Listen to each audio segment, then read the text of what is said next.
Hello everyone, welcome to another soft skills class of the Dive Africa.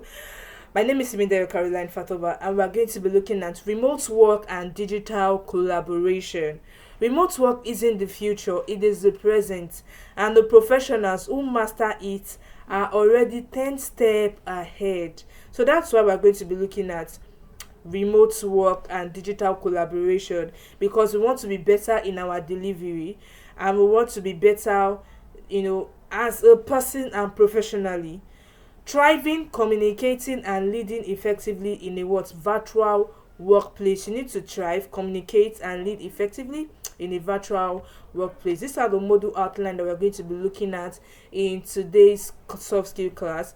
And by the end of this module, learners will be able to use essential remote collaboration tools effectively, communicate clearly and proactively across distributed teams, manage deliverables and deadlines with minimal supervision, maintain professionalism and engage in virtual spaces, prevent burnout, miscommunication, and digital fatigue. So these are what is expected of you to be able to, derive at the end of those soft skill class. Remote work has evolved from a temporary fix into a permanent structure of modern work, especially in tech. Today, most tech professionals collaborate across time zones, tools, and cultures without ever meeting physically. So I guess remote work came to place very well during COVID time. That should be 2020. I'm sure those abroad will have been, used to something like that. But here in Nigeria, we now started getting used to working remotely because of the what outbreak of COVID-19 then. But it is something that's now helped our work to be structured because there's some workplace organization that they don't even have to what be there physically. Everybody, what they have to do, they know their roles, their KPI roles, and all, just deliver. Because some organization will say, oh, if you should come to work physically, we are just what, well, consuming maybe diesel or gem, or just consuming is, wasting resources. Why not every individual? Why not work from home? you know so, and we are here today, but there are some individuals that they've been working remotely for many years. They are 10 years ahead of us already. This reality offers flexibility and global opportunities. Yes, that is the beauty of working remotely. Global opportunity. You get to what earn in dollars. You're not earning in Nigerian currency. You earn in dollars. You can work any country you are. Just deliver your job, do a good job, and you are what, and you're good to go. So, um, the reality about remote work is that it demands clear communication, strong time discipline, cultural sensitivity, and mastery of digital collaboration tools. Because if you don't know how to use some collaboration tools, they might not, employ you. You might not even be relevant or useful in their team. That is why it's very important that you keep learning. Be a lifelong learner. We have AI tools that you can use to learn. We have YouTube where you can get more knowledge about your work rule and tool. So don't stop with the little you've gotten in Dive Africa. You need to what keep learning to succeed in a remote first world. Professionals must balance independency with accountability, empathy with efficiency, and work-life integration with what focus. So you can see there is no work-life balance now. Work-life integration, because it is very very demanding and it can actually cause fatigue. That is why you need to be able to what know how to manage everything that you're doing. This module will help learners build the essential skills, habits, and digital etiquette needed to succeed and stay productive in remote teams. Tools every remote tech talent should know. Remote collaboration thrives on technology. Tools are your what? They are your new office. So go and just bury your head, bury your face in YouTube and keep watching.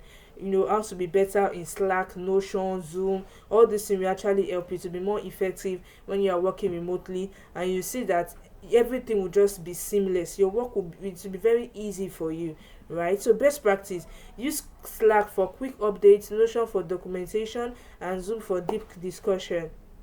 Integrate tools for smoother automation. Keep workspace organized. Chaos online needs to confusion offline. Because if everybody is not even understanding what is going on offline, there will be miscommunication, misalignment, and all those things is going to affect your teamwork. Time zone management and availability, that is another thing you need to learn. Get understanding. If you are working with people in Canada, you know that our time zone is about 6 hours difference. They might still be sleeping now. Yeah, so you need to what? You need to know, okay, what's the time of this country? I'm working with this country. It's not that you now go and start meeting, or you go and organize meeting, you send Zoom link to your own time in Nigeria without considering them. Maybe they are still sleeping. So global collaboration means different time zone. What's morning for one teammate might be midnight for another. You get.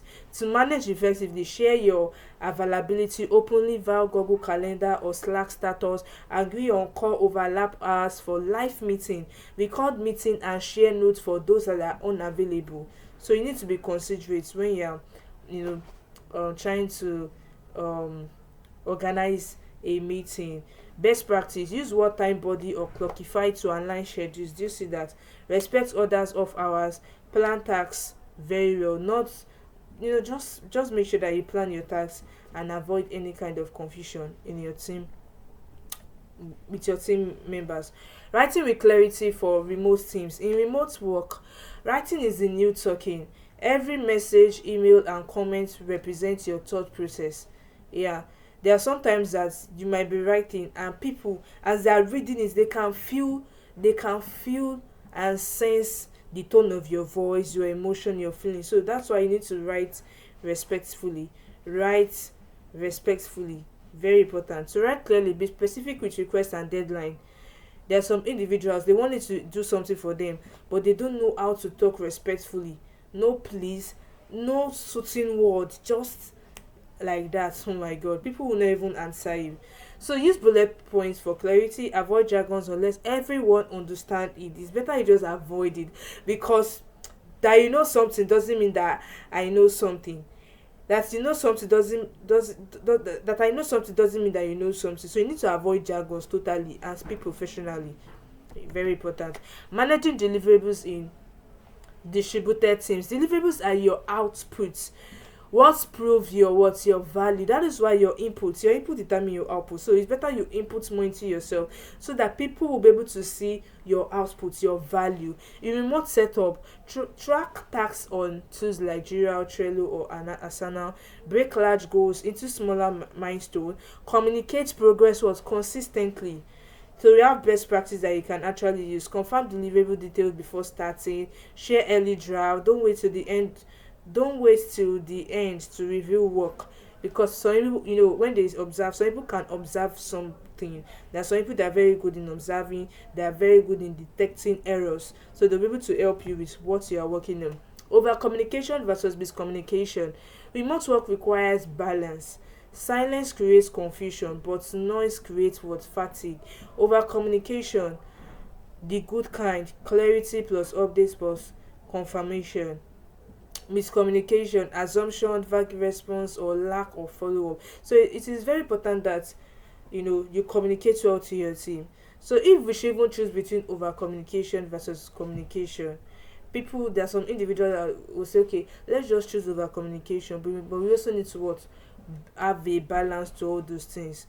For instance, you are reminding somebody about something, like in just in 24 hours, and you have reminded them in the space of 10 times, like 10 different messages. That can be too much, so you need to balance it, right?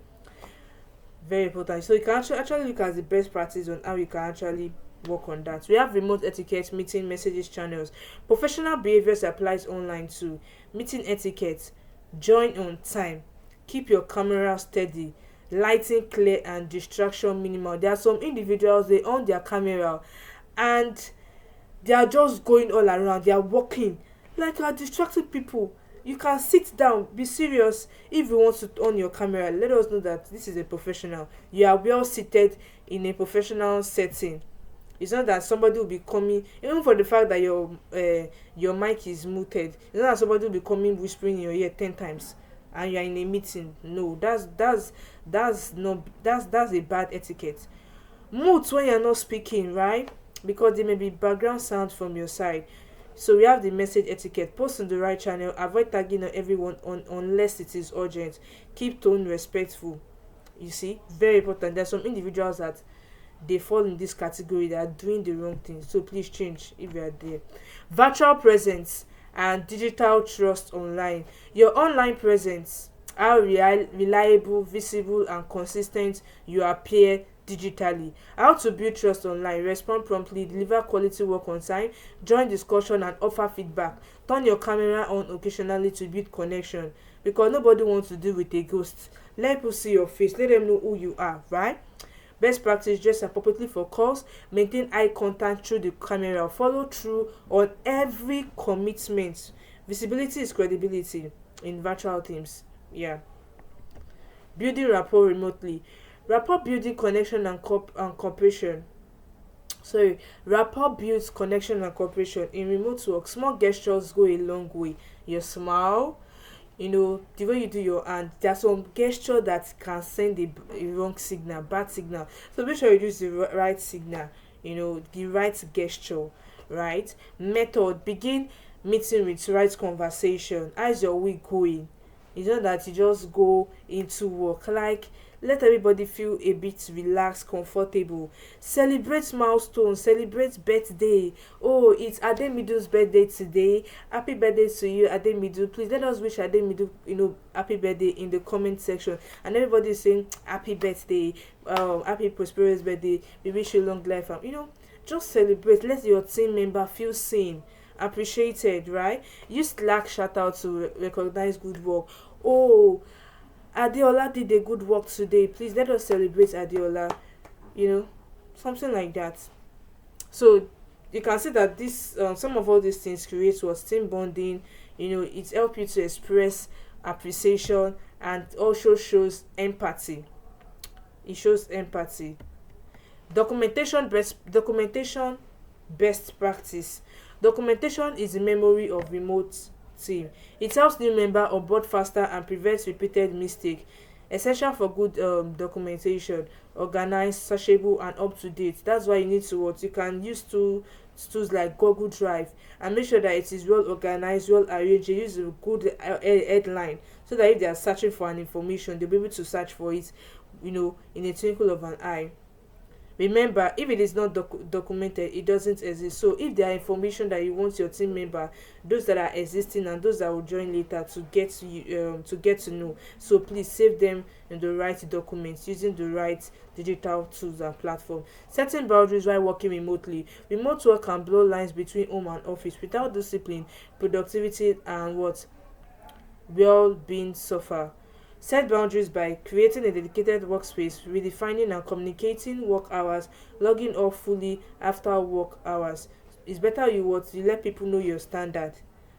Let people know your standard. Set boundaries early. It's not that every work that comes in, after work hour, you keep attending to it. People will know that you're already used to it. Maybe you don't have another life outside your work hour. Then they'll just keep coming to you, coming into your DM. It's better you draw the line, LD line, right? Now, handling burnout in remote setting. Burnout is silent but dangerous. It is the exhaustion that comes from unbalanced work and lack of rest. Common signs: you have fatigue or irritability, low motivation, declining performance. That's why you need to know yourself for know yourself for whom you are. What is that thing that will always energize you? Is it listening to music? It's better you can take a break, maybe 15 minutes intervally, or if it is to talk to your friend if you're working remotely, because sometimes working remotely it has its own disadvantage, right? You are indoor all day, so sometimes if you need to step out, see what's happening, or sometimes you can say, okay, maybe twice in a week I'm going to work in a workplace outside my apartment. There are some workplaces that you just pay maybe you can pay on a monthly basis or daily basis just to use their workplace. Then you also get to meet people too when you use all those when you go out to work in all those professional setting. It will help you from burnout. So sometimes you can also engage in dance therapy, mindfulness and meditation. We have some of all these activities online just to help you feel refreshed, energized, and it's also very essential for your well-being. Cybersecurity awareness for remote workers. Remote professional must protect both personal and company data. Very important. You should learn to protect your personal data and your company data. Essential practice: you can use the VPNs for secure connection, enable two factor and authentication, avoid public Wi-Fi for sensitive tasks, keep device and what software updated. There was sometimes that we had heard of a story about someone that shared his or her data online, and from sharing I can't remember, maybe it's a male or a female, but from sharing the data, the person was robbed. Like, I don't know how they got to hack the person bank accounts, and they were able to withdraw money from it. So we need to be very sensitive when it comes to what cyber security, right? So, okay, these are the key takeaway that I'm expecting us to have in mind and work with in anything that we're working on, especially when we are if we're working remotely, and to also help us to enhance our what digital collaboration. Remote work is more than a location; it is a discipline. Yeah, discipline, self discipline. We also help you with professional discipline. Your communication, reliability, and respect define your what success. I want you to say it personally. My communication, reliability, and respect define my success. Again, my communication, reliability, and respect define my success. So when you combine clarity, consistency, and connection, you don't just work remotely, you lead. You are a leader. You lead remotely. So if there is nothing you're even taking out from this class, combine these three C's together. Have clarity. Tell yourself, I have clarity, I am consistent, and I have what? Connections. So connect with people. Don't isolate yourself. Speak out, collaborate with your remote team, and have as you're working professionally, you're also having fun, right?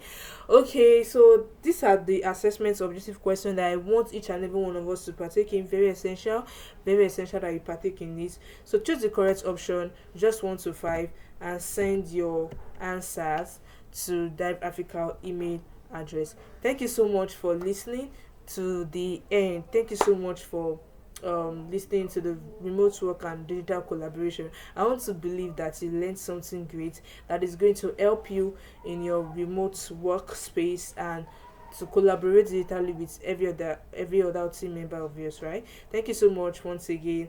Have a good day.